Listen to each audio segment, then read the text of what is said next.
And of late, ZANU-PF has a new crop of leaders that seem to believe that leadership can be bought using money. And we have recently seen co-options into the ZANU-PF Central Committee of people who are going in using money and buying of party officials' vehicles, and that is unZANU in my view. Post-2017, we thought the party was now mature to bring in new leaders, and the president seems to have opened up and co-opted unelected people, and it is coming from most of these unelected people that are beginning to change the principles of the party. In fact, the drafting team was supposed to come back to the party and present their draft. Even the members of the conference who are the ZANU-PF leadership, I think they chose an over-ambitious drafting team. Their drafting team usurped the powers of even the conference itself. The push to what I believe motivated the youth were sinister motives by a group of leaders who surrounding the president. I think as a citizen, I have a right to air my views. And in Zimbabwe, every citizen has the right to air his or her views. I'm not at all afraid because I don't see any physical threat to me. My belief is that if the Constitution is undermined, Parliament as the legislative arm of government must protect it. Also, you will realize that in the draft, these opportunists have quickly moved to try and remove Section 212 of the Constitution, which mandates the defense forces. Mhuri yeZimbabwe, kusangana kwatiri kuita zvakare ipo pano paZimu News update, apo petinode kupa mafirst hand update anonga ari kuitika munyika yedu yeZimbabwe. So kana uri mutsva usabve pano usina kusubscribe, kulike nekushare, ndiri kuya ndakati batanidzei maupdates pano. Iyi update yaretired Air Marshal Henry Muchena vari kutaurawo maonero avo. Ndivo retired vakasubmita mapepa kana muchiri kurangarira mazuva aya kuna clerk of parliament. Vari kutaurawo maonero avo. Tine nhauwa futi tichapinda yana Rutendo Matinyarare nana Joshua Maponga. Vari kutaura iwo kuti Joshua Maponga ari involved munhauwa yekuda kuassassinatwa kwa Rutendo Matinyarare. So tiri kuona panapa pakanyorwa kunzi retired Air Marshal Henry Muchena says the records straight in his 11 minutes interview. He addressed the Constitutional Amendment Bill number 3. He talks about his opportunist who he hijacked ZANU-PF. He says these lots are unelected and unelectable individuals who have purchased. Tiri kuona mhuri yeZimbabwe vari kutaura chokwadi general ava, because tiri kuona kuti kune vanhu vakaelektwa vakakampena vakaisa vachipawa mukukampena vakafarirwa nevanhu vakavhoterwa vakaenda paUMP. Takazoona vakazopera kudzurwa pakazongotanga kungonhongwa vamwe vanhu vasinei nenhorwa idzodzo mhuri yeZimbabwe. Chinova chiricho chiratidzo chinoratidza kuti zvinhu hazvina kumira zvakanaka. So tichaverenga futi nhorwa iyi iriko kuna Rutendo Matinyarare, but tomboti timboverenge nhorwa yaRutendo Matinyarare. Rutendo Matinyarare raiva riri activist rebato reZANU-PF. So kuzotaura ndofunga munozviziva kuti wakataura chokwadi mubato reZANU-PF chinenge chatochaya, anenge atova ma1. So kungotaura chokwadi kwakangoita chete akabva atotanga ma1. So tiri kuona vaJoshua Maponga vakapindira munhauwa dzezve nezvematongerwo enyika vari kusapota bato reZANU-PF, sezvo zvetinoona kuti vaJoshua Maponga vaimbogara kunyika yeSouth Africa uko vachiita zvezvematongerwo enyika vachiopoza varungu, vachiita sendofunga munonziziva kuti South Africa yakaokupaiwa nevarungu, saka vakaona kuti hakuchagariki, ndopa vakazouya kuno kunosapota bato reZANU-PF. So tiri kuona panapa mhuri yeZimbabwe pari kunyorwa kunzi ndiRutendo Matinyarare ari kunyora patikuita hendo yake Rutendo Matinyarare uye arapa wemhuri yeZimbabwe next target Rutendo Matinyarare.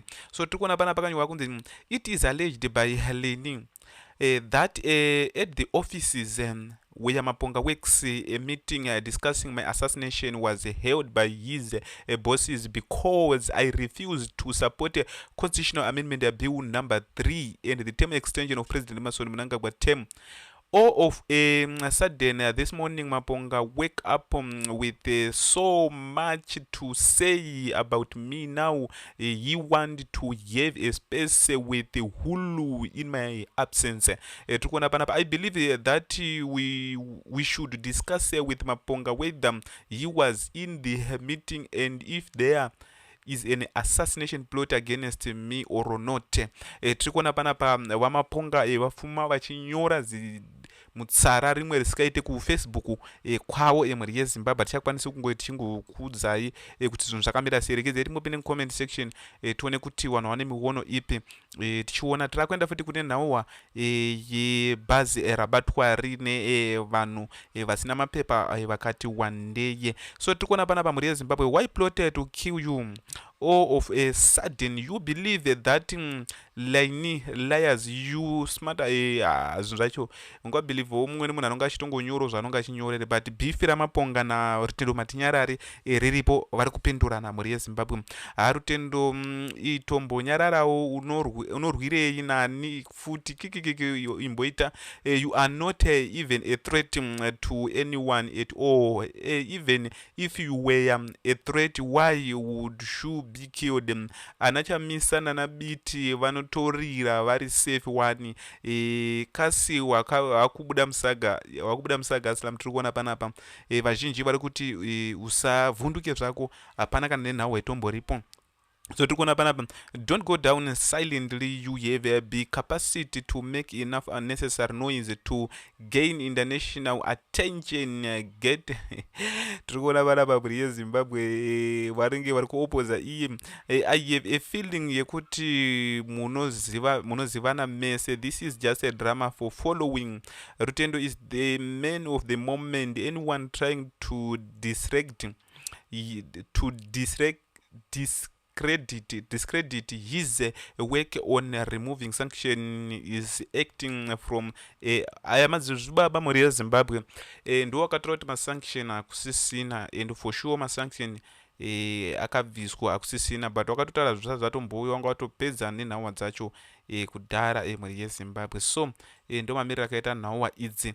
Tichienda panhauwa waHenry Muchena, ndofunga muri kuona waHenry Muchena tamboisa vaya vari kukomendwa naRutendo Matinyarara vachiti, when the barracks speaks, when retired General Henry Muchena declared public and the Zimbabwe Defense Forces are watching the unfolding political process, and that should ZANU-PF because a security threat, the military will advise accordingly. He was not speaking loosely. He was not engaged in bravado. He was articulating in planning language a principle that sits at the very foundation of the republic, constitutional architectures, and the defense forces of Zimbabwe existing not to save a political party but to save the nation. Tiri kuona panapa, I write not to celebrate General Muchena's remarks as a provocation.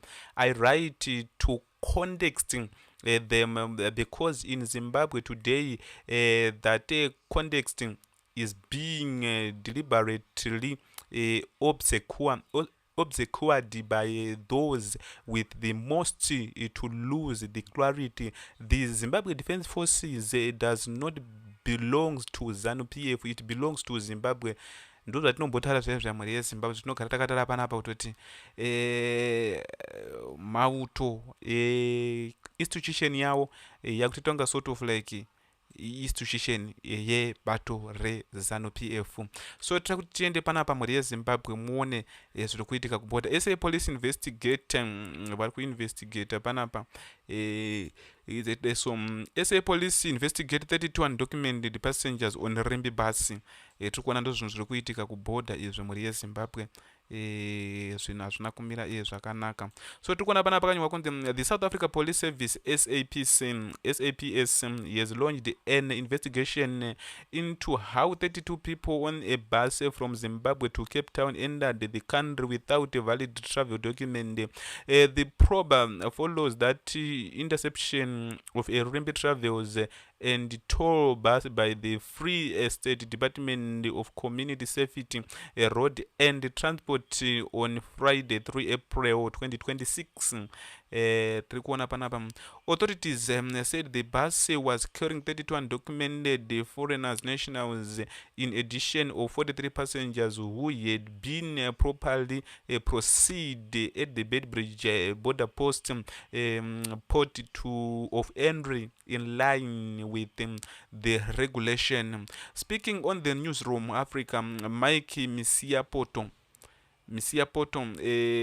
Commissioner of the Border Management Authority (BMA), said the bus had a manifesting listing 43 passengers who were screened and cleared at the Bedbridge border post, a point of the Bedbridge point of entry, and authorities were satisfied with that number. Tiri kuona mhuri yezimbabwe ndo zviri kuitika izvi zvamuri kuona. However, it was discovered that then it got the Bloemfontein, it was stopped by a law enforcement that they found that an additional 32 people were on the bus, but what concerning is that the additional 32 people were undocumented at the Mosia Porto vachitaura. So an investigation by the South Africa Police Services is underway for establish where those additional people may have come from. However, it is discovered that when it going to Bloemfontein, it was stopped by law enforcement and they found that an additional 32 people were on the bus, but what concerning it that the additional 32 people were undocumented at the Mosia Porto. So tiri kuona ndo mamiriro akaita nhauwa dzetinadzo pano mhuri yezimbabwe dzetiri kutsanangurira kutoti chii chiri kuitika, chii chiri kutora nzvimbo uye chii chiri kuitika. Regedzai timboende kucrime watch timboone kuti zvakamira 1-1. Timboone kuti zvakamira 1-1. Ndofunga tiri kuona ndo zvimwe zvezvinhu zviri kuitika kunzi Rimbi Tours yavanikwa ine ma-undocumented people vakati wandei mhuri yezimbabwe. Tiri kuona kuti kunoku hakuna news dziriko mhuri yezimbabwe. Ndo killers ivhu ava vachinana Nelson Chamisa. Ndo munonyatsona kuti politics is a dirty game. It's killers ivhu naNelson Chamisa. So ndo nawo mamiriro dzakaita mhuri yezimbabwe. Kana uri mutsva usabva pano usina kusubscribe, kulike nekushare kuti patinenge tichiisa manext update musazorasikirwe nezvinenge zvichiitika muno munyika yezimbabwe. Ndotingatisangane munyuzi dzinotera. Zvigaro hazvitorwe nehasha. Ndiwana Temba Muliswa pakaipa, are you defending the party as an PF or you are doing paid?